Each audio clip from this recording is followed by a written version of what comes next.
पालनहार का नाम लैके जो सब ते बहुत ही रहमतां और बख्शिशां करने वाला है। अज दे सत्संग की शुरुआत करिए उस तो पहला अज जिस परिवार की तरफों ये सत्संग हो रहा है, सब तो पहले असीं अपनी तरफों और आई हुई सारी संगत की तरफों ये परिवार के सारे मैंबरां नूं बहुत बहुत बधाई देवांगे, मुबारकबाद देवांगे। उसके नाल नाल इस परिवार के घर च पीरां दा दरबार भी है, उत्थे अज निशान साहब की चढ़ाई भी हुई है, इसलिए निशान साहब की चढ़ाई दी भी इन्हां नूं और सारी संगत नूं बहुत बहुत बधाइयां, बहुत बहुत मुबारकां। अगे सिंहपुरे च साल च एक सत्संग हुंदा सी, हुण दूसरी बार मौका मिल रहा है, उहदियां भी बधाइयां तुहानूं। सो अज जिस परिवार की वजह नाल सानूं ये मौका मिल रहा है सत्संग च बैठण दा, ये आनंद लैण दा। सो इस तो पहला कि सत्संग नूं अगे लैके चलीए, यानी वो आनंद की शुरुआत करिए, उस तो पहला आओ सब तो पहला इस परिवार वास्ते उस मालिक के चरणों च अरदास बेनती करिए, क्योंकि इन्हां दी वजह नाल ये मौका मिले। अगर ये बेनती करके टाइम ना लेंदे तो मौका सानू कित्थों मिलना सी। इसलिए जे इन्हां दी वजह नाल ये मौका मिलिया है तो ये परिवार साडियां दुआवां दा, साडियां बधाइयां दा हकदार है या नहीं। सो आओ बधाइयां दे दित्तियां, हुण इन्हां वास्ते उस मालिक के चरणों च अरदास बेनती भी करिए कि मालिक इस परिवार नूं खुशियां दे नाल, रहमतां दे नाल, बरकतां दे नाल भरपूर रखन। आने वाला समा इन्हां वास्ते होर भी ज़्यादा खुशियां, कामयाबी, सफलता भरिया आवे। दिन दुगनी रात चौगनी तरक्की मालिक इस परिवार नूं देण, और इन्हां दे जीवन च जो भी कमियां है वो मालिक पूरियां कर देण, ताकि इन्हां नूं जीवन च कोई घाट, कोई तोड़, कोई कमी आवे ही ना, और सदा हसदे मुस्कुरांदे तंदरुस्त खुश रहन, सुख समृद्धि नाल भरपूर रहन। ये सारी संगत रल के इन्हां वास्ते बेनती करो कि जिद्दां अज खुशियां नाल सत्संग करवाए है, इसी तरह मालिक इन्हां नूं खुशियां दिंदे रहन, ये खुशियां नाल सत्संग करवाते रहन, और सानू सारिआं नूं इदी सत्संग का आनंद लैण का मौका मिलता रहे। ये सारी संगत रल के बेनती करो इन्हां वास्ते। और हुण तैयार हो आनंद लैण नूं? सब तो पहला ये दसो, गर्मी तो नहीं लग रही? फिर ठीक है, क्योंकि जे अज गर्मी बर्दाश्त करके तो तुसीं बहुत कुछ लै जाना है, याद रखना। क्योंकि सोने अंदर भी निखार कदों आंदा है पता तुहानूं? एक सोना डली हुंदी है, पर ਉਹਦੇ अंदर निखार कदों आंदा, वो गहना कदों बनता है? वो गहना उदों बनता है जदों उस डली नूं अग दे सेक दे विच दी, अग दी गर्मी दे विच दी गुजरना पैंदा है। जे वो सोना कह देवे सुनियार नूं कि भाई मैं अग नहीं बर्दाश्त कर सकदा, मैं ये गर्मी बर्दाश्त नहीं कर सकदा, तो फिर सुनियार कहता पिया रह, फिर डब्बी च बंद हो गए, फिर तू गले का हार कदी बन ही नहीं सकता, हथ का कंगन कदी, फिर तेरी कीमत कदी, क्योंकि जिहड़ा डब्बियां च बंद होवे कीमत ओदी नहीं पैंदी, कीमत किहदी पैंदी है? जिहड़ा गले का हार बन जाए। और फिर इत्थे अज जे असीं भी ये गर्मी नूं थोड़ा जिहा बर्दाश्त कर लिया ना, तो एक गल याद रखो कि फिर जे असीं भी गर्मी नूं बर्दाश्त कर लिया तो समझ लो असीं भी दुखों की डब्बी चों निकल के वो परमानंद के गले का हार बन जाना है। क्योंकि परमानंद पाना, वो परम सुख नूं पाना हर कोई चाहता है, पर यह सुख मिलता किहनां नूं है? जिहड़े मेहनत करन नूं, सट्टां झल्लण नूं, तकलीफां दा सामना करन नूं तैयार हुंदे आ, कामयाबी भी उन्हां नूं मिलदी है। जिस तरह एक बड़ा प्यारा ना एक किस्सा, एक कहानी जो बड़ी प्यारी लगती है सानू, असीं वो दसना चाहांगे। ते अगर इंसान, क्योंकि सट तो सानू वो गल याद आ गई कि बहुत समा पहला जिक्र किया सी सत्संग च, पर अज वो सट्टां तो सानू फिर वो बड़ा प्यारा किस्सा याद आ गया कि एक दिन एक जंगल दे विच दी ना एक मूर्तिकार तुसीं समझदे हो, जिहदा काम हुंदा पत्थरां नूं घड़ के उहदे अंदरली मूर्ति नूं प्रगट करना। यानी हुण असीं प्रगट करना क्यों कह रहे हैं, ये गल गौर करना। कोई कहता जी एक मूर्तिकार पत्थर नूं घड़ के मूर्ति बना दिंदा है, वो मूर्ति बनांदा नहीं है। मूर्ति तो पहले ही पत्थर दे अंदर हुंदी है, वो तो बस व्यर्थ पत्थर नूं झाड़ के मूर्ति नूं प्रगट कर दिंदा है। जिद्दां असीं दसीदा ना कि तुहाडे सब दे अंदर वो परमात्मा है, तुहाडे सब दे अंदर वो परम शक्ति बैठी हुई है, वो परम शक्ति छुपी हुई है, यानी परमात्मा की मूर्त तुहाडे सब दे अंदर ही है। पर इंसान ने भी व्यर्थ दा कचरा इन्ना अपने अंदर भर लिया है कि इंसान दे अंदरली वो जिहड़ी प्रभु की मूर्ति है ना, वो छुप गई है। इहनूं इदां समझ लो कि जिद्दां असीं एक कमरे दे विच एक मूर्ति लिया के भगवान दी रख दईए। ये समझाउण वास्ते कह रहे, नहीं तो भगवान की कोई मूर्त नहीं हुंदी, वो निरंकार है। समझदे हो कि नहीं? एक उदाहरण दे रहे हैं कि घर दे विच असीं कमरे च भगवान की मूर्ति लिया के रख दईए। हुण मूर्ति रख दित्ती असीं दीवार दे नाल सामने, फिर हौली हौली असीं वो कमरे नूं समान ना भरना शुरू कर दिंदे हैं। आ भी समान रख दिओ अंदर, आ भी समान रख दिओ, ਆ ਫ੍ਰਿਜ ਦਾ ਡੱਬਾ ਕਿੱਥੇ ਰੱਖਣਾ, ਫ੍ਰਿਜ ਦਾ ਡੱਬਾ ਵੀ ਉੱਥੇ ਰੱਖ ਦਿਓ। ਆ ਟੀਵੀ ਦਾ ਡੱਬਾ ਖਾਲੀ ਹੈ, ਇਹ ਕਿੱਥੇ ਰੱਖਣਾ, ਇਹ ਵੀ ਉੱਥੇ ਰੱਖ ਦਿਓ। ਆ ਫਲਾਨੀ ਚੀਜ਼ ਇਹ ਵੀ ਉੱਥੇ ਰੱਖ ਦਿਓ। ਤੇ ਕਰਦਿਆਂ ਕਰਦਿਆਂ ਕੀ ਹੁੰਦਾ ਕਿ ਇੱਕ ਟਾਈਮ ਆਉਂਦਾ ਜਦੋਂ ਸਮਾਨ ਨਾਲ ਉਹ ਕਮਰਾ ਇੰਨਾ ਭਰ ਜਾਂਦਾ ਕਿ ਜੋ ਭਗਵਾਨ ਦੀ ਮੂਰਤੀ ਹੁੰਦੀ ਉਹ ਦਿਸਣੀ, ਕਹਿ ਦਿਓ, ਬੰਦ ਹੋ ਜਾਂਦੀ ਹੈ ਅੰਦਰ ਹੀ, ਕਿਤੇ ਬਾਹਰ ਨਹੀਂ ਹੈ ਉਹ। ਸਮਝਦੇ ਹੋ ਕਿ ਨਹੀਂ? ਇਹ ਨਹੀਂ ਕਿ ਹੁਣ ਉਹ ਨਜ਼ਰ ਨਹੀਂ ਆਉਂਦੀ ਤੇ ਕਿਤੇ ਬਾਹਰ ਚਲੀ ਗਈ। ਜਿੱਦਾਂ ਹੁਣ ਤੁਹਾਨੂੰ ਪੁੱਛੀਏ ਕੀ ਪਰਮਾਤਮਾ ਨਜ਼ਰ ਆਉਂਦਾ ਹੈ, ਜਰਾ ਗੌਰ ਕਰਨਾ। ਪਰ ਕੀ ਉਹ ਹੈ ਨਹੀਂ? ਕੀ ਹੈ ਨਹੀਂ? ਜੇ ਨਾ ਹੋਵੇ ਤਾਂ ਬੰਦਾ ਆਹ ਹੱਥ ਪੈਰ ਹਿਲਦੇ ਆ ਨਾ ਸਾਡੇ, ਸਵਾਸ ਚੱਲਦੇ ਆ, ਅੱਖਾਂ ਝਮਕਦੀਆਂ ਹੈ, ਦਿਲ ਧੜਕ ਰਿਹਾ, ਇਹਦਾ ਮਤਲਬ ਸ਼ਕਤੀ ਅੰਦਰ ਹੈ, ਤਾਂ ਹੀ ਇਹ ਹਰਕਤ ਹੋ ਰਹੀ ਹੈ।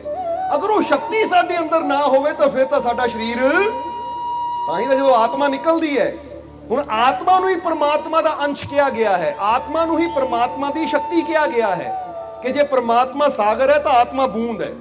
ਹੁਣ ਜਦੋਂ ਆਤਮਾ ਨਿਕਲਦੀ ਹੈ ਫੇਰ ਹੀ ਸਰੀਰ ਬੇਜਾਨ ਹੁੰਦਾ, ਨਹੀਂ ਤਾਂ ਤੁਸੀਂ ਦੇਖੋ ਕਿ ਸਰੀਰ 'ਚ ਸਭ ਕੁਝ ਹੁੰਦਾ, ਅੱਖਾਂ ਵੀ ਹੁੰਦੀਆਂ ਹੈ, ਕੰਨ ਵੀ ਹੁੰਦੇ ਆ, ਪੂਰੀ ਬਾਡੀ ਦੇ ਸਾਰੇ ਪਾਰਟ ਹੁੰਦੇ ਆ, ਪਰ ਇੱਕ ਆਤਮਾ ਗਈ ਤਾਂ ਸਰੀਰ ਡੈੱਡ ਹੋ ਗਿਆ, ਮਿੱਟੀ ਹੋ ਗਿਆ।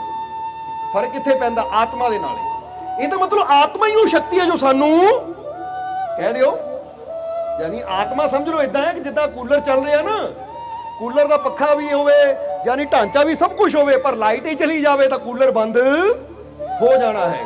ਹੁਣ ਬੰਦਾ ਕਹੇ ਕੂਲਰ ਤਾਂ ਠੀਕ ਹੈ, ਮੋਟਰ ਵੀ ਠੀਕ ਹੈ, ਪੱਖਾ ਵੀ ਠੀਕ ਹੈ, ਪਰ ਵੀ ਪੂਰੇ ਹੈ, ਹਰ ਚੀਜ਼ ਪੂਰੀ ਹੈ, ਪਰ ਬੰਦ ਕਿਉਂ ਹੈ? ਇਹਦਾ ਮਤਲਬ ਜਿਹੜੀ ਚਲਾਉਣ ਵਾਲੀ ਬਿਜਲੀ ਹੈ ਨਾ, ਉਹ ਇਲੈਕਟ੍ਰਿਸਿਟੀ ਹੈ, ਉਹ ਖਤਮ ਹੋ ਗਈ।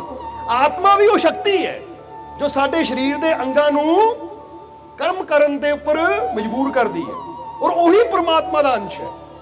ਇਸ ਲਈ ਜਦੋਂ ਗੱਲ ਕਰੀਏ ਪਰਮਾਤਮਾ ਦੀ ਤਾਂ ਪਰਮਾਤਮਾ ਨੂੰ ਇਦਾਂ ਨਾ ਸਮਝਿਆ ਕਰੋ ਕਿ ਕੋਈ ਨਾ ਬੜਾ ਸਿਆਣਾ ਬਜ਼ੁਰਗ ਉੱਪਰ ਬੈਠਾ ਹੋਣਾ ਹੈ ਜੋ ਦੇਖ ਰਿਹਾ ਹੈ। ਨਹੀਂ, ਪਰਮਾਤਮਾ ਦਾ ਮਤਲਬ ਹੈ ਉਹ ਹੈ ਨਿਰੰਕਾਰ, ਪਰ ਇੱਕ ਸ਼ਕਤੀ ਰੂਪ ਹੈ। ਜਿੱਦਾਂ ਬਿਜਲੀ ਚਲਾ ਸਭ ਕੁਝ ਰਹੀ ਹੈ, ਪਰ ਨਜ਼ਰ, ਕੋਈ ਪੁੱਛੇ ਬਿਜਲੀ ਦਾ ਰੂਪ ਕੀ ਹੈ, ਬੰਦਾ ਦੱਸ ਨਹੀਂ ਸਕਦਾ।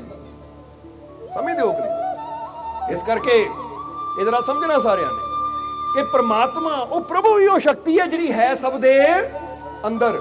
ਪਰ ਅੱਜ ਬੰਦੇ ਦਾ ਹਾਲ ਵੀ ਕੀ ਹੋ ਗਿਆ? ਬੰਦੇ ਦਾ ਹਾਲ ਵੀ ਉਹੀ ਹੈ ਕਿ ਮੂਰਤੀ ਭਗਵਾਨ ਦੀ ਕਮਰੇ ਦੇ ਅੰਦਰ ਪਈ ਹੋਈ ਹੈ, ਪਰ ਫਾਲਤੂ ਦਾ ਸਮਾਨ ਹੀ ਇੰਨਾ ਅੰਦਰ ਇਕੱਠਾ ਕਰ ਲਿਆ ਹੈ ਕਿ ਉਹ ਭਗਵਾਨ ਦੀ ਮੂਰਤੀ ਨਜ਼ਰ ਆਣੀ ਬੰਦ ਹੋ ਗਈ ਹੈ। ਤਾਂ ਹੁਣ ਜੇ ਅਸੀਂ ਚਾਹੁੰਦੇ ਹਾਂ ਭਗਵਾਨ ਦੀ ਮੂਰਤੀ ਨਜ਼ਰ ਆਵੇ ਤਾਂ ਸਾਨੂੰ ਕਰਨਾ ਕੀ ਪਏਗਾ? ਕੀ ਕਰਨਾ ਪਏਗਾ? ਸਮਝਦਾਰ ਹੋ ਨਾ ਤੁਸੀਂ? ਜਵਾਬ ਦਿਓ ਫਿਰ, ਕੀ ਕਰਨਾ ਪਏਗਾ? ਜੇ ਕਚਰਾ ਜ਼ਿਆਦਾ ਇਕੱਠਾ ਹੋ ਗਿਆ ਹੈ ਤਾਂ ਫਿਰ ਸਾਨੂੰ ਹੁਣ ਹੌਲੀ ਹੌਲੀ ਕੀ ਕਰਨਾ ਪਏਗਾ? ਆਪਣੇ ਕਮਰੇ ਦੀ ਸਫਾਈ ਕਰਨੀ ਪਏਗੀ। ਤਾਂ ਹੀ ਤਾਂ ਕਹਿੰਦੇ ਕਰ ਲੈ ਦਿਲ ਦੀ ਸਫਾਈ, ਕਰ ਲੈ ਦਿਲ ਦੀ ਸਫਾਈ। ਕਿਉਂ ਕਰਨੀ ਹੈ? ਇਸ ਲਈ ਜੇ ਕਹਿ ਦਿਓ ਦੀਦਾਰ ਚਾਹੀਦਾ, ਜਾਂ ਦੂਜੇ ਲਫ਼ਜ਼ਾਂ 'ਚ ਸੰਤ ਤੁਲसीदास ने भी किया है कि दिल का हुजरा साफ कर जाना के आने के लिए ध्यान गैरों का हटा उसको बिठाने के लिए। कि अपने दिल दे कमरे नूं साफ करना पैना, क्योंकि भगवान यानी परमात्मा प्रभु वो निरंकार ता तेरे अंदर मौजूद है, वो शक्ति ता तेरे अंदर ही है, पर तू ही फालतू दियां सोचां या फालतू दे डर, चिंतावां, टेंशनां, फिकरां, किन्ना कुछ बुराइयां, नफरत, बैर विरोधता, क्रोध, जलन, जलन का मतलब किसी ने भी सड़ी जाना ऐसी, या इदां दियां कई साडे अंदर विकार है जो कि वो कचरा साडे अंदर इन्ना इकट्ठा है कि असीं भगवान नूं देख ही नहीं पाते। इसीलिए गुरु रहबर कहते कि अपने दिल की सफाई करनी है, अपने अंदरलियां कमियां की सफाई करनी। और कमियां की सफाई कदों होएगी? सब तो पहला सानू ये कबूल करना पएगा कि मेरे अंदर एक कमी, कह दियो, है। क्योंकि जदों तक मनण नूं तैयार नहीं है, हुण फर्ज करो एक बच्चा वो मैथ विच कमजोर है, मैथ विच कमजोर है, ਹੁਣ ਬੱਚੇ ਨੂੰ ਪੁੱਛੋ ਤੂੰ ਮੈਥ 'ਚ ਕਮਜ਼ੋਰ? ਨਹੀਂ, ਮੈਂ ਤਾਂ ਮੈਥ ਵਿੱਚ ਫਸਟ ਕਲਾਸ ਹਾਂ, ਮੇਰਾ ਤਾਂ ਮੈਥ ਕਮਜ਼ੋਰ ਹੈ ਹੀ ਨਹੀਂ, ਮੈਂ ਤਾਂ ਟੌਪ ਕਲਾਸ ਹਾਂ ਮੈਥ ਵਿੱਚ। ਪਤਾ ਹੈ ਕਿ ਕਮਜ਼ੋਰ ਹੈ। ਹੁਣ ਉਹਨੂੰ ਇਹ ਵੀ ਨਹੀਂ ਪਤਾ ਕਿ 2 ਔਰ 2 ਕਿੰਨੇ ਹੁੰਦੇ ਆ, ਪਰ ਕਵੇ ਗੱਲ ਹੈ ਮੈਨੂੰ ਤਾਂ ਸਭ ਕੁਝ ਪਤਾ ਹੈ। ਹੁਣ ਜਿਹੜਾ ਆਪਣੀ ਕਮੀ ਹੋਣ ਦੇ ਬਾਵਜੂਦ ਵੀ ਉਹਨੂੰ ਮੰਨਦਾ ਨਹੀਂ ਹੈ, ਉਹਦੀ ਕਮੀ ਕਦੀ ਦੂਰ ਵੀ ਨਹੀਂ ਹੋ ਸਕਦੀ। ਸਮਝਦੇ ਹੋ ਕਿ ਨਹੀਂ? इसलिए सब तो पहला अपनी कमियां नूं दूर करने वास्ते उन्हां कमियां नूं एक्सेप्ट करना, उन्हां नूं कबूल करना, उन्हां नूं मनना बहुत ही जरूरी है। क्योंकि जदों एक बच्चा कबूल कर लैंदा कि ठीक है मैं मैथ विच कमजोर हाँ, तो हुण फिर आंदा कि जे मैं कमजोर हाँ तो हुण इह कमजोरी नूं शक्ति च किदां बदलिया जावे। ਫਿਰ ਉਹਨੂੰ ਹੁੰਦਾ ਕਿ ਹੁਣ ਮੈਂ ਮਿਹਨਤ ਕਰਾਂ, ਪ੍ਰੈਕਟਿਸ ਕਰਾਂ, ਟਿਊਸ਼ਨ ਲਵਾਂ, ਕਿਸੇ ਟੀਚਰ ਕੋ ਜਾਵਾਂ ਜਿਹੜਾ ਮੇਰੀ ਇਹ ਕਮਜ਼ੋਰੀ ਨੂੰ ਸ਼ਕਤੀ 'ਚ ਬਦਲ ਸਕੇ। ਤਾਂ ਜੇ ਬੱਚਾ ਮੰਨੇ ਹੀ ਨਾ ਹੈ ਹੀ ਨਹੀਂ ਕਮਜ਼ੋਰੀ, ਤਾਂ ਫਿਰ ਉਹਨੇ ਕਦੀ ਕਿਸੇ ਟੀਚਰ ਦੇ ਕੋਲ ਜਾ ਕੇ ਟਿਊਸ਼ਨ ਲੈਣ ਦੀ ਵੀ ਕੋਸ਼ਿਸ਼, ਕਿਉਂਕਿ ਕਮਜ਼ੋਰੀ ਹੈ ਨਹੀਂ ਤਾਂ ਮੈਂ ਕਿਉਂ ਕਿਸੇ ਕੋ ਜਾਵਾਂ, ਮੇਰੇ ਅੰਦਰ ਕਮੀ ਹੈ ਨਹੀਂ ਤਾਂ ਮੈਂ ਕਿਉਂ ਕਿਸੇ ਕੋ ਜਾਵਾਂ। ਸੋ ਇਹ ਗੱਲ ਹਮੇਸ਼ਾ ਯਾਦ ਰੱਖੋ। ਇਸ ਲਈ ਆਪਣੇ ਆਪ ਨੂੰ ਪੁੱਛੋ ਕਦੀ ਟਾਈਮ ਕੱਢ ਕੇ ਕਿ ਕਿਹੜੀ ਕਿਹੜੀ ਕਮੀ ਮੇਰੇ ਅੰਦਰ ਹੈ, ਔਰ ਹੋ ਸਕੇ ਤਾਂ ਕਾਗਜ਼ ਤੇ ਲਿਖਣਾ ਸ਼ੁਰੂ ਕਰ ਦਿਓ। ਜਿਹਨੂੰ ਲਿਖਣਾ ਆਉਂਦਾ ਹੈ ਨਾ, ਉਹ ਨੋਟ ਕਰੋ ਕਿ ਮੇਰੇ ਅੰਦਰ ਆਹ ਕਮੀ ਹੈ, ਮੇਰੇ ਅੰਦਰ ਆਹ ਕਮੀ ਹੈ। ਔਰ ਜਦੋਂ ਕਮੀਆਂ ਦੀ ਲਿਸਟ ਬਣ ਜਾਵੇ ਨਾ, ਚਾਹੇ 5 ਹੈ, 10 ਹੈ, 15 ਹੈ, 20 ਹੈ, ਤਾਂ ਫਿਰ ਹੁਣ ਉਹਨਾਂ ਤੇ ਵਿਚਾਰ ਕਰੋ ਕਿ ਮੈਨੂੰ ਹੁਣ ਪਤਾ ਹੈ ਕਿ ਮੇਰੇ ਅੰਦਰ ਆਹ ਕਮੀ ਆ, ਮੈਂ ਕਬੂਲ ਕਰਦਾ ਆ, ਤਾਂ ਹੁਣ ਮੈਂ ਇੱਕ ਇੱਕ ਕਮੀ ਨੂੰ ਦੂਰ ਕਰਨ ਦਾ ਉਪਾਅ ਕਰਨਾ ਹੈ। ਸਮਝਦੇ ਹੋ ਕਿ ਨਹੀਂ? ਹੁਣ ਇੱਕ ਸਵਾਲ ਦਾ ਜਵਾਬ ਦੇਣਾ ਕਿ ਅਗਰ ਤੁਹਾਨੂੰ ਪਤਾ ਲੱਗ ਜਾਵੇ ਤੁਹਾਡੇ ਘਰ ਦੇ ਬਾਹਰ ਦੁਸ਼ਮਣ ਖੜਾ ਹੈ ਜੋ ਤੁਹਾਨੂੰ ਖਤਮ ਕਰਨਾ ਚਾਹੁੰਦਾ ਹੈ, ਤਾਂ ਕੀ ਤੁਸੀਂ ਅੰਦਰ ਹੀ ਬੈਠੇ ਰਹੋਗੇ, ਚੁੱਪ ਕਰਕੇ ਬੈਠੇ ਰਹੋਗੇ, ਜਾਂ ਕੋਈ ਹੱਲ ਕਰਨ ਦੀ ਕੋਸ਼ਿਸ਼ ਕਰੋਗੇ? ਉਹ ਦੁਸ਼ਮਣ ਨੂੰ ਮਾਰਨ ਦੀ ਜਾਂ ਦੁਸ਼ਮਣ ਨੂੰ ਦੌੜਾਉਣ ਦੀ ਜਾਂ ਦੁਸ਼ਮਣ ਨੂੰ ਕਿਤੇ ਨਾ ਕਿਤੇ ਉਹਦਾ ਹੱਲ ਕਰਨ ਦੀ ਕੋਸ਼ਿਸ਼ ਕਰੋਗੇ ਕਿ ਦੁਸ਼ਮਣ ਨੂੰ ਕਿਸੇ ਤਰ੍ਹਾਂ ਹਟਾਇਆ ਜਾਵੇ ਤਾਂ ਕਿ ਮੈਂ ਆਪਣੀ ਜ਼ਿੰਦਗੀ ਖੁਸ਼ੀ ਨਾਲ, ਆਰਾਮ ਨਾਲ, ਬੇਫਿਕਰਾ, ਨਿਡਰ ਹੋ ਕੇ ਜੀ ਸਕਾਂ।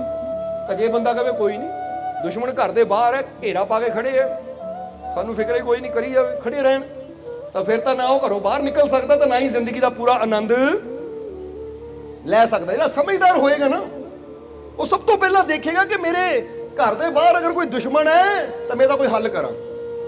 ਉਹ ਖਾਣ ਦੀ ਚਿੰਤਾ ਬਾਅਦ ਚੋਂ ਕਰੇਗਾ, ਟੀਵੀ ਖਰੀਦਣ ਦੀ ਚਿੰਤਾ ਬਾਅਦ ਚੋਂ ਕਰੇਗਾ, ਉਹ ਹੋਰ ਘਰ ਦੇ ਸਮਾਨ ਦੀ ਚਿੰਤਾ। ਹੁਣ ਜਰਾ ਸੋਚੋ, ਜੇ ਦੁਸ਼ਮਣ ਬਾਹਰ ਹੋਵੇ ਤੁਸੀਂ ਇਹ ਚਿੰਤਾ ਕਰਨੀ ਕਿ ਮੇਰੇ ਘਰ 'ਚ ਕਲਰ ਟੀਵੀ ਹੈ ਨਹੀਂ, ਪਹਿਲਾਂ ਟੀਵੀ ਖਰੀਦਾਂ, ਜਾਂ ਮੇਰੇ ਘਰ 'ਚ ਕਾਰ ਹੈ ਨਹੀਂ, ਪਹਿਲਾਂ ਕਾਰ ਲਿਆਵਾਂ, ਜਾਂ ਮੇਰੇ ਘਰ ਦਾ ਪੇਂਟ ਖਰਾਬ ਹੈ ਤਾਂ ਪਹਿਲਾਂ ਪੇਂਟ ਕਰਾਂ। ਦੁਸ਼ਮਣਾਂ ਦਾ ਫਿਕਰ ਬਾਅਦ ਚੋਂ ਕਰਾਂਗੇ। ਫਿਰ ਇਹਨੂੰ ਆਪਾਂ ਕਹਾਂਗੇ ਸਮਝਦਾਰ। ਸਮਝਦਾਰ ਉਹ ਹੋਏਗਾ, ਉਹ ਕਹੇਗਾ ਭਾਈ ਟੀਵੀ, ਫ੍ਰਿਜ ਜਾਂ ਜੋ ਜ਼ਰੂਰਤ ਹੈ ਬਾਅਦ ਵਿੱਚ, ਪਹਿਲਾਂ ਮੇਨ ਖਤਰਾ ਨਾ ਜਿਹੜਾ ਦੁਸ਼ਮਣ ਹੈ ਇਹਦਾ ਅੰਤ ਕਰੀਏ, ਇਹਦਾ ਕੋਈ ਹੱਲ ਕਰੀਏ। ਏਦਾਂ ਹੋਏਗਾ ਕਿ ਨਹੀਂ? ਆਵਾਜ਼ ਨਹੀਂ ਆਈ? ਕੀ ਗੱਲ ਗਰਮੀ ਜ਼ਿਆਦਾ ਲੱਗਦੀ ਹੈ? ਓਏ ਬੋਲੋ, ਥੋੜਾ ਜਵਾਬ ਤਾਂ ਦਿਓ, ਪਤਾ ਲੱਗੇ ਗੱਲ ਸਮਝ ਵੀ ਆ ਰਹੀ ਹੈ ਤੁਹਾਨੂੰ। ਇਹ ਹੱਲ ਕਰੋਗੇ ਜਾਂ ਪਹਿਲਾਂ ਕੋਈ ਸਾਜੋ ਸਮਾਨ ਖਰੀਦਣ ਜਾਓਗੇ? ਪਹਿਲਾਂ ਦੁਸ਼ਮਣ ਦਾ ਹੱਲ ਕਰੋਗੇ ਨਾ। ਹੁਣ ਇੱਕ ਗੱਲ ਦਾ ਜਵਾਬ ਦਿਓ ਸਾਨੂੰ ਕਿ ਅਸੀਂ ਜਾਣਦੇ ਹਾਂ ਕਿ ਬਾਹਰ ਦੁਸ਼ਮਣ ਖੜੇ ਹੈ, ਤਾਂ ਅਸੀਂ ਟੀਵੀ ਦੀ ਫਿਕਰ ਜਾਂ ਘਰ ਦੇ ਸਾਜੋ ਸਮਾਨ ਦੀ ਫਿਕਰ, ਕਿਸੇ ਹੋਰ ਚੀਜ਼ ਦੀ ਫਿਕਰ ਬਾਅਦ ਚੋਂ ਕਰਨੀ, ਪਹਿਲਾਂ ਇਹਦਾ ਹੱਲ ਕਰਨਾ, ਫੇਰ ਹੀ ਅਸੀਂ ਆਪਣੇ ਜੀਵਨ ਦਾ ਪੂਰਾ ਆਨੰਦ ਲੈ ਸਕਦੇ ਹਾਂ। ਹੁਣ ਇੱਥੇ ਇੱਕ ਗੱਲ ਸਮਝਣੀ ਕਿ ਜਦੋਂ ਇੰਨੀ ਸਾਨੂੰ ਸਮਝ ਹੈ ਕਿ ਜੇ ਘਰ ਦੇ ਬਾਹਰ ਕੋਈ ਸ਼ਤਰੂ ਖੜਾ ਹੈ, ਦੁਸ਼ਮਣ ਖੜਾ ਹੈ, ਤੇ ਅਸੀਂ ਬਾਕੀ ਸਾਜੋ ਸਮਾਨ ਦੀ ਬਾਅਦ ਚੋਂ ਫਿਕਰ ਕਰਨੀ ਹੈ। ਜੇ ਜੀਵਨ ਦਾ ਆਨੰਦ ਲੈਣਾ ਤਾਂ ਪਹਿਲਾਂ ਦੁਸ਼ਮਣਾਂ ਦਾ ਹੱਲ ਕਰਨਾ ਪੈਣਾ, ਫੇਰ ਹੀ ਮੈਂ ਜੀਵਨ ਦਾ ਪੂਰਾ ਆਨੰਦ ਲੈ ਸਕਦਾ ਹਾਂ। ਨਹੀਂ ਤਾਂ ਘਰ ਦੇ ਵਿੱਚ ਨਾ ਕੋਈ ਵੀ ਚੀਜ਼ ਹੋਵੇ, ਕੀਮਤੀ ਤੋਂ ਕੀਮਤੀ ਚੀਜ਼ ਹੋਵੇ, ਬੰਦਾ ਉਹਦਾ ਪੂਰਾ ਆਨੰਦ ਲੈ ਹੀ ਨਹੀਂ ਪਾਏਗਾ ਜਿਹਨੂੰ ਪਤਾ ਹੋਵੇ ਮੇਰੀ ਜਾਨ ਤੇ ਖਤਰਾ ਹੈ, ਸੰਕਟ ਹੈ। ਜਰਾ ਸਮਝਣਾ। ਹੁਣ ਜੇ ਇੰਨੀ ਸਮਝ ਹੈ ਕਿ ਸਾਜੋ ਸਮਾਨ ਬਾਅਦ ਚੋਂ ਪਹਿਲਾਂ ਨਾ ਦੁਸ਼ਮਣਾਂ ਦਾ ਹੱਲ ਕਰੀਏ, ਤੇ ਅਸੀਂ ਇੱਕ ਗੱਲ ਇਹ ਵੀ ਕਵਾਂਗੇ ਕਿ ਬਾਹਰਲੇ ਦੁਸ਼ਮਣਾਂ ਦਾ ਤਾਂ ਅਸੀਂ ਹੱਲ ਕਰਨ ਦੀ ਕੋਸ਼ਿਸ਼ ਕਰਦੇ ਹਾਂ, ਪਰ ਸਾਡੇ ਅੰਦਰ ਵੀ ਕੁਝ ਦੁਸ਼ਮਣ ਬੈਠੇ ਆ। ਤਾਂ ਹੀ ਅਸੀਂ ਕਵਾਂਗੇ ਜਿਹਦੇ ਅੰਦਰ ਕ੍ਰੋਧ ਹੈ ਨਾ, ਉਹਨੂੰ ਹੋਰ ਕਿਸੇ ਦੁਸ਼ਮਣ ਦੀ ਬਰਬਾਦ ਕਰਨ ਦੀ ਲੋੜ ਹੀ ਨਹੀਂ ਹੈ, ਕਿਉਂਕਿ ਕ੍ਰੋਧ ਹੀ ਉਹਦਾ ਸਭ ਤੋਂ ਬੜਾ ਸ਼ਤਰੂ ਹੈ ਜਿਹਨੇ ਉਹਨੂੰ ਆਪ ਹੀ ਬਰਬਾਦ ਕਰ ਦੇਣਾ ਹੈ। ਜਿਹਦੇ ਅੰਦਰ ਜਲਨ ਹੈ ਕਿ ਜਿਹੜਾ ਦੂਜਿਆਂ ਨੂੰ ਦੇਖ ਕੇ ਐਵੇਂ ਹੀ ਸੜਦਾ ਰਹਿੰਦਾ ਹੈ, ਉਹਨੂੰ ਹੋਰ ਕਿਸੇ ਅੱਗ ਦੀ ਲੋੜ ਹੈ ਹੀ ਨਹੀਂ, ਕਿਉਂਕਿ ਉਹਨਾਂ ਜਲ ਜਲ ਕੇ ਆਪਣੇ ਆਪ ਨੂੰ ਅੰਦਰੋਂ ਸਾੜ ਕੇ ਆਪੇ ਸੁਆਹ ਕਰ ਲੈਣਾ ਹੈ। ਜਿਹਨੂੰ ਨਫ਼ਰਤ ਹੈ, ਜਿਹਦੇ ਅੰਦਰ ਐਵੇਂ ਨਫ਼ਰਤ ਹੈ, ਖਾਵਾਂ ਖਾਂ ਦੀ ਨਫ਼ਰਤ ਹੈ ਕਿ ਮੈਨੂੰ ਉਹ ਵੀ ਬੁਰਾ ਲੱਗਦਾ, ਉਹ ਵੀ ਬੁਰਾ ਲੱਗਦਾ, ਸਮਝ ਲਓ ਇਹ ਵੀ ਇਨਸਾਨ ਦਾ ਉਹ ਸ਼ਤਰੂ ਹੈ ਜਿਹੜਾ ਅੰਦਰੋਂ ਅੰਦਰ ਇਨਸਾਨ ਨੂੰ ਜਿੱਦਾਂ ਦੀਮਕ ਘੁਣ ਲੱਕੜ ਨੂੰ ਅੰਦਰੋਂ ਅੰਦਰ ਖਾ ਕੇ ਖੋਖਲਾ ਕਰ ਦਿੰਦਾ ਹੈ ਨਾ, ਇਸੇ ਤਰ੍ਹਾਂ ਇਹ ਇਨਸਾਨ ਵੀ। ਜਰਾ ਹੁਣ ਗੌਰ ਕਰਨਾ, ਇਨਸਾਨ ਦੇ ਅੰਦਰ ਦੀਆਂ ਜਿਹੜੀਆਂ ਬੁਰਾਈਆਂ ਹੈ, ਕਮੀਆਂ ਹੈ, ਇਹ ਵੀ ਇਨਸਾਨ ਨੂੰ ਅੰਦਰੋਂ ਅੰਦਰ ਖਾ ਕੇ ਖੋਖਲਾ ਕਰ ਦਿੰਦੀਆਂ ਹੈ। ਹੁਣ ਸਮਝਦਾਰ ਇਨਸਾਨ ਕਹੇਗਾ ਉਹ ਭਾਈ ਬਾਹਰਲੇ ਸਾਜੋ ਸਮਾਨ ਦੀ ਚਿੰਤਾ ਬਾਅਦ ਚੋਂ ਕਰਾਂਗੇ, ਪਰ ਆ ਜਿਹੜੇ ਸ਼ਤਰੂ ਮੇਰੇ ਅੰਦਰ ਬੈਠੇ ਮੈਨੂੰ ਦੁੱਖ ਦੇ ਰਹੇ ਹੈ, ਮੇਰੇ ਜੀਵਨ ਨੂੰ ਬਰਬਾਦ ਕਰ ਰਹੇ ਹੈ, ਮੇਰੀ ਸ਼ਾਂਤੀ ਨੂੰ, ਮੇਰੇ ਆਨੰਦ ਨੂੰ, ਮੇਰੀ ਖੁਸ਼ੀ ਨੂੰ, ਮੇਰੇ ਪਰਿਵਾਰ ਦੇ ਪਿਆਰ ਨੂੰ ਖਤਮ ਕਰ ਰਹੇ ਹੈ, ਸਭ ਤੋਂ ਪਹਿਲਾਂ ਆਪਣੇ ਨਾ ਦੁਸ਼ਮਣਾਂ ਨੂੰ ਖਤਮ ਕਰਾਂ ਮੈਂ। ਕਿਉਂਕਿ ਇਹ ਗੱਲ ਦਾ ਜਵਾਬ ਦੇਣਾ, ਤੁਹਾਡੇ ਘਰ 'ਚ ਗੱਡੀ ਫਰਜ਼ ਕਰੋ ਬੰਦਾ ਕਹਿੰਦਾ 20 ਲੱਖ ਦੀ ਖੜੀ ਹੈ, ਜੇ ਘਰ 'ਚ ਪਿਆਰ ਨਹੀਂ ਹੈ, ਤੁਹਾਡੇ ਆਪਸ ਵਿੱਚ ਮੁਹੱਬਤ ਨਹੀਂ ਹੈ, ਹਰ ਵੇਲੇ ਗੱਲ ਤੇ ਗੁੱਸਾ ਆਉਂਦਾ, ਤਾਂ 20 ਲੱਖ ਦੀ ਗੱਡੀ ਨੂੰ ਕੀ ਕਰਨਾ? ਸਮਝਦੇ ਹੋ ਕਿ ਨਹੀਂ? ਹੁਣ ਬੰਦਾ ਕੀ ਕਰਦਾ, ਗੱਡੀ ਹੈ ਨਹੀਂ ਗੱਡੀ ਲਿਆਵਾਂ, ਪਰ ਬੰਦਾ ਕਦੀ ਇਹ ਨਹੀਂ ਕਰਦਾ ਕਿ ਮੇਰੇ ਘਰ 'ਚ ਪਿਆਰ ਹੈ ਨਹੀਂ, ਪਹਿਲਾਂ ਪਿਆਰ ਵਧਾਵਾਂ। ਇਹ ਕ੍ਰੋਧ ਮੇਰੇ ਘਰ ਨੂੰ ਬਰਬਾਦ ਕਰ ਰਿਹਾ, ਪਹਿਲਾਂ ਆਪਣੇ ਕ੍ਰੋਧ ਨੂੰ ਖਤਮ ਕਰਾਂ ਮੈਂ। ਇਸ ਲਈ ਜਿਹੜਾ ਸਮਝਦਾਰ ਹੁੰਦਾ ਉਹ ਪਹਿਲਾਂ ਆਪਣੇ ਅੰਦਰ ਉਹਨਾਂ ਚੀਜ਼ਾਂ ਤੇ ਕੰਮ ਕਰਦਾ ਹੈ ਕਿ ਜਿਹੜੀਆਂ ਮੇਰੇ ਅੰਦਰ ਕਮੀਆਂ ਹੈ, ਜਿਹਦੇ ਕਰਕੇ ਮੇਰੇ ਜੀਵਨ 'ਚ ਅਸ਼ਾਂਤੀ ਹੈ, ਜਿਹਦੇ ਕਰਕੇ ਮੇਰੇ ਜੀਵਨ 'ਚ ਤਕਲੀਫਾਂ, ਦੁੱਖ ਹੈ, ਪਹਿਲਾਂ ਮੈਂ ਉਹ ਚੀਜ਼ ਦਾ ਹੱਲ ਕਰਾਂ। ਇਹ ਪਦਾਰਥ ਬਾਹਰਲੇ ਫੇਰ ਹੀ ਮੈਨੂੰ ਸੁੱਖ ਦੇ ਸਕਦੇ ਜੇ ਅੰਦਰ ਮੇਰੇ ਸ਼ਾਂਤੀ ਹੋਏਗੀ। ਕਿਉਂਕਿ ਭੋਜਨ ਦਾ ਸਵਾਦ ਵੀ ਉਹੀ ਬੰਦਾ ਪੂਰਾ ਲੈ ਸਕਦਾ ਜਿਹੜਾ ਅੰਦਰੋਂ ਸ਼ਾਂਤ ਹੋਵੇ। ਜਿਹੜਾ ਅੰਦਰੋਂ ਗੁੱਸੇ ਨਾਲ ਭਰਿਆ ਹੋਵੇ, ਨਫ਼ਰਤ ਨਾਲ ਭਰਿਆ ਹੋਵੇ, ਉਹ ਭੋਜਨ ਦਾ ਸਵਾਦ ਵੀ ਲੈ ਪਾਏਗਾ ਕਦੀ? ਕਦੀ ਤੁਹਾਡੇ ਨਾਲ ਇਦਾਂ ਤਾਂ ਨਹੀਂ ਹੋਇਆ ਕਿ ਕਿਸੇ ਵਿਆਹ 'ਚ ਗਏ ਹੋਵੋ, ਐਨ ਤਿਆਰ ਹੋ ਕੇ ਗਏ ਤਾਂ ਘਰ 'ਚ ਰੋਟੀ ਵੀ ਨਹੀਂ ਖਾਧੀ, ਕੋਈ ਰੋਟੀ ਘਰ 'ਚ ਕੀ ਖਾਣੀ, ਉੱਥੇ ਜਾ ਕੇ ਨਾ ਤਰ੍ਹਾਂ ਤਰ੍ਹਾਂ ਦੇ ਪਕਵਾਨ ਖਾਵਾਂਗੇ। ਪਰ ਹੁਣ ਤੁਸੀਂ ਵਿਆਹ 'ਚ ਜਾਂਦੇ ਹੋ ਤਾਂ ਅੱਗੇ ਕੋਈ ਤੁਹਾਨੂੰ ਬੁਰਾ ਬੋਲ ਦਿੰਦਾ ਹੈ ਜਾਂ ਕੋਈ ਇਦਾਂ ਦੀ ਹਰਕਤ ਕਰ ਦਿੰਦਾ, ਤੁਹਾਨੂੰ ਗੁੱਸਾ ਆ ਜਾਂਦਾ, ਤੁਸੀਂ ਕਹਿੰਦੇ ਹੋ ਨਹੀਂ ਹੁਣ ਮੈਂ ਚੱਲਾਂ ਘਰ ਨੂੰ, ਮੈਂ ਨਹੀਂ ਖਾਣੀ ਰੋਟੀ, ਮੈਂ ਚੱਲਾਂ ਘਰ ਨੂੰ। ਹੋ ਜਾਂਦਾ ਕਿ ਨਹੀਂ ਏਦਾਂ? ਕਈ ਵਾਰ ਤੁਹਾਡੇ ਨਾਲ ਨਹੀਂ ਹੋਇਆ ਪਰ ਕਈਆਂ ਨਾਲ ਹੁੰਦਾ, ਦੇਖਿਆ ਹੈ ਐਸੀ ਕਿ ਬੰਦਾ ਇੱਕ ਆਪਣੇ ਅੰਦਰਲੇ ਕ੍ਰੋਧ ਨੂੰ ਖਤਮ ਨਹੀਂ ਕਰਦਾ, ਉਹ ਸਾਰਾ ਆਨੰਦ, ਉਹ ਸਾਰੀ ਖੁਸ਼ੀ ਜੋ ਉਸ ਪੂਰੇ ਦਿਨ ਦੇ ਵਿੱਚ ਉਹ ਲੈ ਸਕਦਾ ਸੀ, ਇੱਕ ਮਾੜੀ ਜਿਹੀ ਆਪਣੇ ਅੰਦਰ ਦੀ ਕਮੀ ਕਰਕੇ ਬੰਦਾ ਉਹ ਸਾਰੀਆਂ ਖੁਸ਼ੀਆਂ ਨੂੰ ਉੱਥੇ ਗਵਾ ਲੈਂਦਾ। ਤਾਂ ਫਿਰ ਸਾਰੀ ਜ਼ਿੰਦਗੀ ਫਿਰ ਉਹ ਘਟਨਾ ਨੂੰ ਸੋਚ ਕੇ ਦੁਖੀ ਹੁੰਦਾ ਰਹਿੰਦਾ ਹੈ। ਪਰ ਉਹ ਸਮਝਦੇ ਹੋ, ਜਿੱਦਾਂ ਇੱਕ ਸਵਾਲ ਪੁੱਛਾਂਗੇ ਤੁਹਾਨੂੰ, ਸੋਚ ਕੇ ਜਵਾਬ ਦੇਣਾ। ਹੁਣ ਫਰਜ਼ ਕਰੋ ਇੱਕ ਬੰਦਾ ਤੁਹਾਡੇ ਚਪੇੜ ਮਾਰ ਦਿੰਦਾ ਹੈ, ਮਾਰ ਦਿੱਤੀ, ਹੁਣ ਤੁਹਾਨੂੰ ਤਕਲੀਫ ਹੁੰਦੀ ਹੈ, ਇਹ ਬੰਦੇ ਨੇ ਮੇਰੇ ਥੱਪੜ ਕਿਉਂ ਮਾਰਿਆ, ਇਹ ਬੰਦੇ ਨੇ ਮੇਰੇ ਥੱਪੜ ਮਾਰਿਆ। ਉਹ ਤਾਂ ਮਾਰ ਕੇ ਘਰ ਨੂੰ ਚਲਾ ਗਿਆ, ਘਟਨਾ ਸੀ 1-2 ਮਿੰਟ ਦੀ, ਆਇਆ ਚਪੇੜ ਮਾਰੀ ਚਲਾ ਗਿਆ, ਤੁਹਾਨੂੰ ਤਕਲੀਫ ਹੋਈ। ਹੁਣ ਤੁਸੀਂ ਉਹ ਘਟਨਾ ਨੂੰ ਯਾਦ ਕਰਕੇ ਮਹੀਨੇ ਬਾਅਦ ਵੀ ਦੁਖੀ ਹੁੰਦੇ ਹੋ, ਲੈ ਵੀ ਉਹਨਾਂ ਮੇਰੇ ਚਪੇੜ ਮਾਰੀ ਸੀ, ਮੇਰੇ ਬੜੀ ਤਕਲੀਫ ਹੋਈ। 2 ਮਹੀਨੇ ਬਾਅਦ ਵੀ ਗੱਲ ਨੂੰ ਯਾਦ ਕਰਕੇ ਦੁਖੀ ਹੁੰਦੇ ਹੋ, ਸਾਲ ਬਾਅਦ ਵੀ ਗੱਲ ਨੂੰ ਯਾਦ ਕਰਕੇ ਦੁਖੀ ਹੁੰਦੇ ਹੋ। ਅਸੀਂ ਹੁਣ ਤੁਹਾਨੂੰ ਪੁੱਛਾਂਗੇ ਅਸਲੀ ਦੁਸ਼ਮਣ ਕੌਣ ਹੈ? ਉਹ ਸੀਗਾ ਜਿਹੜਾ ਆਇਆ ਚਪੇੜ ਮਾਰ ਕੇ ਉਸੇ ਵੇਲੇ ਚਲਾ ਗਿਆ, ਜਾਂ ਤੁਸੀਂ ਉਹ ਅਸਲੀ ਦੁਸ਼ਮਣ ਆਪਣੇ ਕਿ ਜਿਹੜੇ ਉਹ ਗੱਲ ਨੂੰ ਯਾਦ ਕਰਕੇ 10 ਸਾਲ ਬਾਅਦ ਵੀ ਆਪਣੇ ਆਪ ਨੂੰ ਦੁੱਖ ਦੇ ਰਹੇ ਹੋ? ਕੌਣ ਹੈ ਅਸਲੀ ਦੁਸ਼ਮਣ ਤੁਹਾਡਾ? ਜਵਾਬ ਦਿਓ ਸਾਨੂੰ। ਇਹ ਥੋੜਾ ਸੋਚਣ ਵਾਲੀ ਗੱਲ ਹੈ। ਜਿਹੜਾ ਸਮਝਦਾਰ ਬੰਦਾ ਹੋਏਗਾ ਨਾ, ਉਹ ਕਹੇਗਾ ਠੀਕ ਹੈ ਉਹਨੇ ਚਪੇੜ ਮਾਰੀ, ਭਾਈ ਦੁੱਖ ਹੋਇਆ, ਪਰ ਹੁਣ ਮੈਂ ਇਹ ਗੱਲ ਨੂੰ ਇੱਥੇ ਹੀ ਛੱਡ ਦੇਵਾਂ ਤਾਂ ਕਿ ਆਉਣ ਵਾਲਾ ਕੱਲ ਮੇਰਾ ਖੁਸ਼ੀਆਂ ਨਾਲ ਭਰਿਆ ਹੋ ਸਕੇ। ਇਹ ਗੱਲ ਨੂੰ ਮੈਂ ਬਾਰ-ਬਾਰ ਯਾਦ ਨਾ ਕਰਾਂ, ਕਿਉਂਕਿ ਜਿੰਨੀ ਵਾਰ ਯਾਦ ਗੱਲ ਕਰਾਂਗਾ ਉਨੀ ਵਾਰ ਮੇਰਾ ਦਿਲ ਦੁਖੀ ਹੋਏਗਾ। ਤਾਂ ਫਿਰ ਮੈਂ ਚਾਹੁੰਦਾ ਕਿ ਮੇਰਾ ਦਿਲ ਦੁਖੀ ਹੋਵੇ? ਜੇ ਮੈਂ ਚਾਹੁੰਦਾ ਹਾਂ ਮੈਂ ਖੁਸ਼ ਰਵਾਂ, ਤਾਂ ਫਿਰ ਮੈਂ ਉਹਨਾਂ ਗੱਲਾਂ ਨੂੰ ਯਾਦ ਹੀ ਕਿਉਂ ਕਰਨਾ ਜਿਹੜੀਆਂ ਮੈਨੂੰ ਦੁੱਖ ਦੇਣ? ਸਮਝਦਾਰ ਬੰਦਾ ਕਦੀ ਉਹਨਾਂ ਗੱਲਾਂ ਨੂੰ ਬਾਰ-ਬਾਰ ਯਾਦ ਨਹੀਂ ਕਰੇਗਾ ਜਿਹੜੀਆਂ ਗੱਲਾਂ ਉਹਦੇ ਜੀਵਨ 'ਚ ਦੁੱਖ ਲੈ ਕੇ ਆਣ। ਸਮਝਦਾਰ ਬੰਦਾ ਉਹ ਹੋਏਗਾ ਜਿਹੜਾ ਉਹਨਾਂ ਗੱਲਾਂ ਨੂੰ ਯਾਦ ਕਰੇਗਾ ਜਿਹੜਾ ਉਹਦੀ ਜੀਵਨ 'ਚ ਖੁਸ਼ੀ ਲੈ ਕੇ ਆਏਗਾ। ਸਮਝਦੇ ਹੋ ਕਿ ਨਹੀਂ? ਇਸ ਲਈ ਆਨੰਦ ਦੀ ਮੂਰਤ ਤੁਹਾਡੇ ਅੰਦਰ ਹੈ, ਬਸ ਜ਼ਰੂਰਤ ਤਾਂ ਹੁੰਦੀ ਹੈ ਕਿ ਵਿਅਰਥ ਦਾ ਕਚਰਾ ਹਟਾਉਣ ਦੀ। ਉਹ ਵਿਅਰਥ ਦੇ ਜਿਹੜੇ ਡੱਬੇ ਭਰੇ ਹੋਏ ਨਾ ਅੰਦਰ, ਅਸੀਂ ਘਰ ਦੇ ਵਿੱਚ ਆਪਣੇ ਅੰਦਰ, ਉਹ ਹਟਾਉਂਦੇ ਚਲੇ ਜਾਵਾਂਗੇ ਤਾਂ ਪ੍ਰਮਾਤਮਾ ਦੀ ਮੂਰਤ ਪ੍ਰਗਟ ਹੋਣੀ ਸ਼ੁਰੂ ਹੋ ਜਾਏਗੀ। ਹੁਣ ਸਮਝਣਾ ਜ਼ਰਾ ਸਾਰਿਆਂ ਨੇ। ਹੁਣ ਇੱਧਰ ਅਸੀਂ ਉਹ ਗੱਲ ਦੱਸ ਰਹੇ ਸੀ ਮੂਰਤੀਕਾਰ ਦੀ ਕਹਾਣੀ ਕਿ ਜੰਗਲ 'ਚ ਜਾ ਰਿਹਾ ਹੈ, ਜਾਂਦੇ ਜਾਂਦੇ ਦੀ ਨਜ਼ਰ ਕਿੱਥੇ ਗਈ ਉਹ ਮੂਰਤੀਕਾਰ ਦੀ ਕਿ ਜੰਗਲ 'ਚ ਨਾ ਰਸਤੇ ਦੇ ਕਿਨਾਰੇ ਇੱਕ ਚਿੱਟਾ ਪੱਥਰ ਹੈ, 6-6.5 ਫੁੱਟ ਦਾ ਚਿੱਟਾ ਪੱਥਰ, ਬੜਾ ਸੁੰਦਰ ਮੁਲਾਇਮ ਪੱਥਰ ਹੈ। ਤਾਂ ਉਹ ਮੂਰਤੀਕਾਰ ਦੇ ਮਨ ਦੇ ਵਿੱਚ ਆਇਆ, ਕਹਿੰਦਾ ਪੱਥਰ ਇੰਨਾ ਸੁੰਦਰ ਹੈ, ਪੱਥਰ ਇੰਨਾ ਪਿਆਰਾ ਹੈ ਕਿ ਅਗਰ ਇਸ ਪੱਥਰ ਨੂੰ ਘੜਿਆ ਜਾਵੇ ਤਾਂ ਇਹਦੇ 'ਚੋਂ ਬਹੁਤ ਸੋਹਣੀ ਭਗਵਾਨ ਦੀ ਮੂਰਤੀ ਬਣ ਸਕਦੀ ਹੈ। ਕਹਿੰਦੇ ਉਹਦੇ ਕੋਲ ਝੋਲਾ ਕੋਲ ਸੀ, ਬੈਗ ਉਹਦਾ ਕੋਲ ਸੀ, ਉਹਨਾਂ ਬੈਗ ਦੇ ਵਿੱਚੋਂ ਸੈਣੀ ਹਥੌੜਾ ਕੱਢਿਆ ਕਿ ਇੰਨਾ ਪਿਆਰਾ ਪੱਥਰ ਹੈ, ਚਲੋ ਇਹਦੇ ਜਾਂਦਿਆਂ ਦੇ ਮੂਰਤੀ ਬਣਾ ਦਿੰਦੇ ਆ, ਲੋਕ ਵੀ ਯਾਦ ਕਰਨਗੇ, ਨਾਲੇ ਰਸਤੇ ਦੇ ਕਿਨਾਰੇ ਆ, ਆਂਦੇ ਜਾਂਦੇ ਲੋਕ ਭਗਵਾਨ ਦਾ ਦਰਸ਼ਨ ਵੀ ਕਰ ਲਿਆ ਕਰਨਗੇ। ਹੁਣ ਇਹ ਸੋਚ ਕੇ ਕਹਿੰਦੇ ਉਹਨਾਂ ਝੋਲੇ 'ਚੋਂ ਥੈਣੀ ਔਰ ਹਥੌੜੀ ਕੱਢੀ और पत्थर दे कोल जाके जिते ही सैनी रख के उते सट मारन लगा। वीडियो अच्छी लगी हो तो कृपया इसे शेयर जरूर करें। आपके शेयर करने से अगर किसी की जिंदगी में अच्छा बदलाव आता है, पॉजिटिव चेंज आती है, तो ये भी आपकी तरफ से किया गया एक नेक कर्म होगा, एक सेवा होगी। तो वीडियो को शेयर जरूर करें और वीडियो देखने के लिए सर्व संजय दरबार कांटियां शरीफ यूट्यूब चैनल को सब्सक्राइब करें और फेसबुक पेज को फॉलो करना ना भूलें। जय माता दी।